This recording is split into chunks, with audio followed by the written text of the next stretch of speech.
Hey 9-to-5er, hey W2er, are you tired of clocking in, working for the man? Do you feel stuck? Maybe you know deep inside that you're meant for more, but the leap from employee to entrepreneur feels overwhelming. It's a huge gap and you just don't know how to get there. Now, here's some good news. There's always a roadmap. The bad news, most people never take the first step.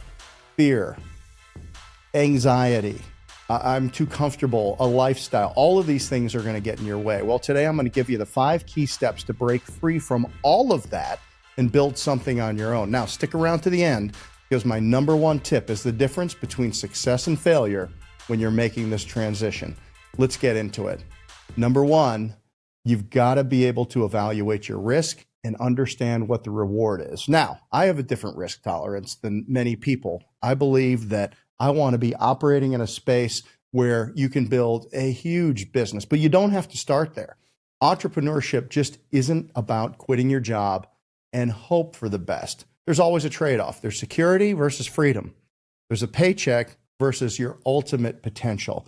Before you jump off, ask yourself just a couple of questions. Number one, how much uncertainty are you comfortable with?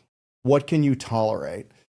I'm going to suggest to you that nothing you try is going to be fatal, so you shouldn't be afraid at all, but that's not the same answer for everybody. Maybe you've got a few things to overcome mentally. Number two, can you handle months or longer without a steady income? Not only that, if the business requires investment, you have the capability, the means, and the resources to do that. And number three, do you have a financial runway to sustain yourself, your family, whoever you're responsible for, while you're building it if the business does take that cash? It's really all about mindset. It's about being resourceful, and entrepreneurs that bet on themselves are ready to take that step. And if you're not ready to embrace some level of risk, maybe you're not ready to step out, because the path to a great future for you, yourself, and those you care about, there's going to be some stones that you're going to have to jump over. There's going to be some stepping stones that you're going to have to hit, but I guarantee you can do it. And what's the worst thing that can happen if it doesn't work out? You just go back and get the same job that you already had. Tip number 4, working backwards, focus on experience, not just the product, not just what you're doing. The greatest indicator to future success as an entrepreneur is an early entrepreneurial experience, oftentimes a failure. I have come to say that many of my successes are just my failures that refuse to die. Everything's not going to work the first time.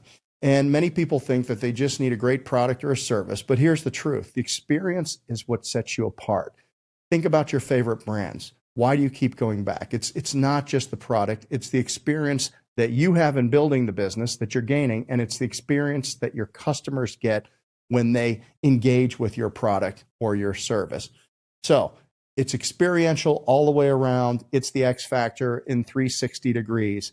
And if you want people to buy from you and keep coming back, you need to deliver just a little bit of yourself in the product or the service that you deliver through clear communication in every transaction, providing exceptional service.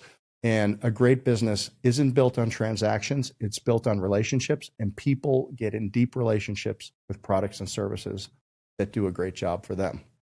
Tip number 3, your network is your net worth.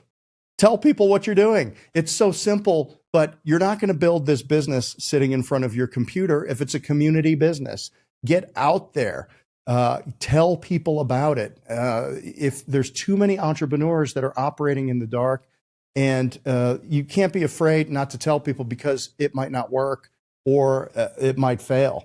Here's the deal. Your network, your family, your friends, your coworkers, people you've put along the way, they're going to be your first customers.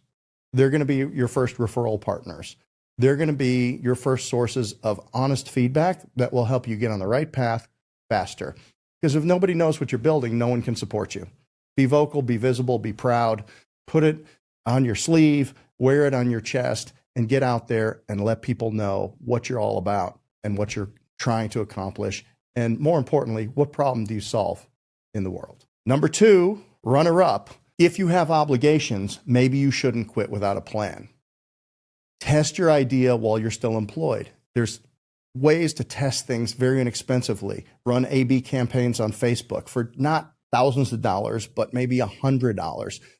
Build a financial cushion. Make sure you do your modeling. Make sure you take everything into account so that you don't step out into the world of entrepreneurship and you have underestimated your costs.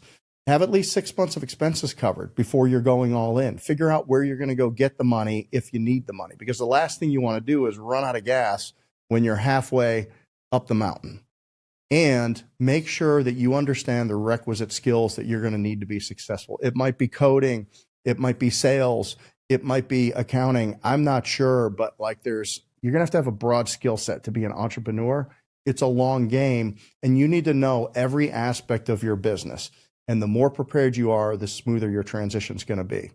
Okay, tip number 1, the most important tip: start small. I believe that it's important to begin with the end in mind.